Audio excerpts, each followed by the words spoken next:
Now, Wave 31 Storm Tracker Chief Meteorologist Taylor Knust with 31 Triple Doppler. Well, you can tell change was in the air. A little warmer, a lot more humidity. Yeah, that's for sure, and that's helping support a handful of showers out there that we'll have to watch out for as we head toward this evening.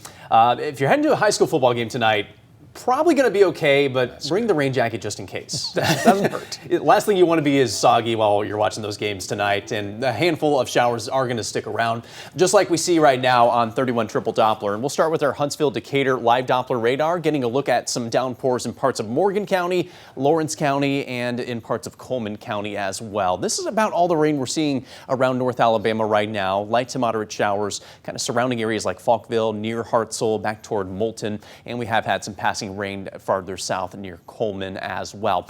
As for the rest of us, pretty quiet, at least for now. Huntsville, we had a very brief shower on the north side of town just before the top of this last hour, but that has since fizzled out. We're currently dry in the Shoals, and the Shoals are currently the warm spot at 86 degrees. Meanwhile, elsewhere, a handful of spots have fallen to the 70s, so wide variety in temperatures today. It's currently 72 in Coleman and 77 in Guntersville. We have climbed to the mid-80s in Huntsville this afternoon and currently stand at 83 degrees. I expect most of our temperatures to be in the 70s once we get to those kickoff times later on this evening. Should be around 75 degrees in Huntsville and staying in the low 70s when the games wrap up later on this evening. For Huntsville specifically, fairly low chance we see rain. I think the odds of rain are going to be a little higher for areas farther to the west. So that's what our future radar shows as we move through this evening. Right around 8 o'clock, you can see stretching from, say, Lincoln County, Tennessee, through Limestone County and back toward the Shoals. It's going to be the area to watch for a couple of those pop-up showers, maybe an isolated storm or two.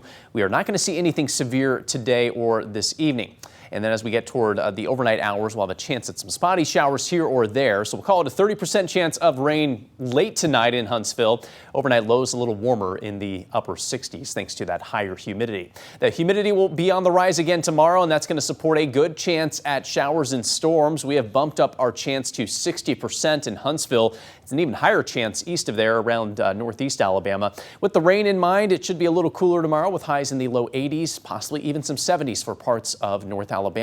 Now, there is still a slight chance at a strong storm or two that could produce damaging wind gusts, but the main concerns tomorrow will be frequent lightning strikes and, of course, heavy downpours. And it does look like the rain could be fairly widespread tomorrow. Starting at 6 o'clock in the morning, we will have at least a handful of showers out there. And as we move through the morning, it could become more and more widespread. So there is a chance at storms in the morning for parts of the region. That threat will just keep on continuing for us as we head into Saturday afternoon. And it will be during the afternoon and early evening hours that we'll be on the lookout for those isolated severe wind gusts. Cold front is going to push through late in the day and will end the threat from the west to the east. So it may not be until Saturday night, but eventually that rain is expected to clear on out of here. Second half of the weekend, completely different story with mainly clear skies, a bit of a northwest breeze, sending in lower humidity and some dry conditions as we close out the weekend. Rain totals will be all over the place this weekend, but there will be pockets of over 1 inch of rain on Saturday. And we'll take that moisture because dry air is going to settle back in next week. The entire work week next week looking dry and plenty of sunshine and highs stagnant in the mid-80s all the way through the following weekend. Back into the 50s at night. Looks good. Yes, nice little cool down. Thanks, Taylor.